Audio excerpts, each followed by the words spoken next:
Hello guys, আজ অনেক দিন পর একটা নতুন ভিডিও নিয়ে চলে আসলাম আজকে। তো আজ আমি বানাবো একটা হোম রেমেডি হেয়ার অয়েল। যেহেতু এখন বর্ষাকাল আর আমাদের সবার খুব হেয়ার ফল হচ্ছে, তাই আমি ভাবলাম যে আমি তো সকালবেলা মাথায় তেল দিয়ে দুপুরবেলা শ্যাম্পু করে ফেলি, তো এই ঠান্ডা তেলটা বানানো যাক। তো আমি আমাদের এই গার্ডেন থেকে একটা অ্যালোভেরার টুকরো নিয়ে নিয়েছি। আর এখানে দেখো আমি জবা ফুল, কারি পাতা, মেথি আর তার সাথে নিম পাতা, একটা অ্যালোভেরা আর একটা কোকোনাট অয়েল নিচ্ছি। তো এখানে আমি গ্যাস ধরিয়ে সবার আগে দিয়ে দেবো একটা পাত্র।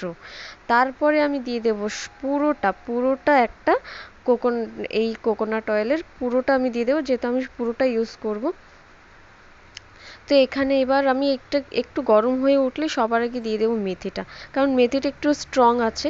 আর মেথিটা আমাদের চুল হেয়ার ফল রিপেয়ার করতে সাহায্য করে। আর এখানে দিয়ে দিচ্ছি আমি কারি পাতা, আর দিয়ে দেব হলো গিয়ে নিম পাতা। তো কিছুক্ষণ ফুটিয়ে দেখবে যে একটু পোড়া পোড়া গন্ধ হয়, তাতে কিচ্ছু হয় না। এবার দিয়ে দেবো আমি জবা ফুল। তো এটাই জবা ফুলটা না আমাদের চুল কালো করতে সাহায্য করে, মানে রঙটা ধরে রাখতে সাহায্য করে। তো এবার আমি দিয়ে দেব একটু নাড়িয়ে চাড়িয়ে। এবার আমি অ্যালোভেরাটা কেটে নেব। এখানেই আমি দেখাইনি ভিডিওতে যে আমি ওখানে গ্যাসটা না বন্ধ করে দিয়েছি, না হলে সব পুড়ে যাচ্ছিল। তো এখানে ভালো করে এই অ্যালোভেরার সাইডের কাঁটাগুলো কেটে আমি এখান দিয়ে ভালো করে কেটে নেব। দেখতেই পাচ্ছ খুব সুন্দরভাবে আমি কাটছি। এরপর আমি কাটা হয়ে যাওয়ার পরে আমি জেলটাকে বের করে নেব। দেখতেই পাচ্ছ খুব সফট আর খুব স্লিপ কাটে, হাতে থাকছিলই না, বারবার করে পড়েই যাচ্ছিল। তো যাই হোক, আমি কেটে নিয়েছি। এবার এর মধ্যে দিয়ে দেব, গ্যাসটা বাড়িয়ে আমি অ্যালোভেরার জেলটা দিয়ে দেব।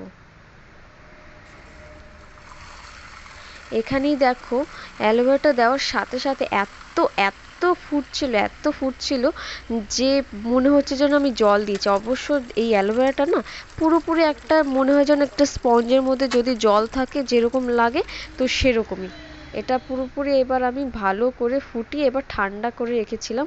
পরের দিন সকালবেলা আমি এটা ছেঁকে নিয়ে আমি ভালো করে একটা শিশির মধ্যে তুলে রেখেছি। দেখো একটু ব্রাউন কালার হয়ে গেছে, কিন্তু তেলটা একদম আমাদের রেডি। এবার এই কৌটোটার মধ্যে আমি ঢেলে নিয়েছি। তো তোমাদেরকে একটা কথা বলে দিই, এর আগে আমার শাশুড়িমা ইউজ করেছিল, তো তার প্রচণ্ড পরিমাণে ঠান্ডা লেগেছিল। তো এটা আজকেই আমি ধুয়ে ফেলবো শ্যাম্পু করে, এর বেশি একদম রাখবো না।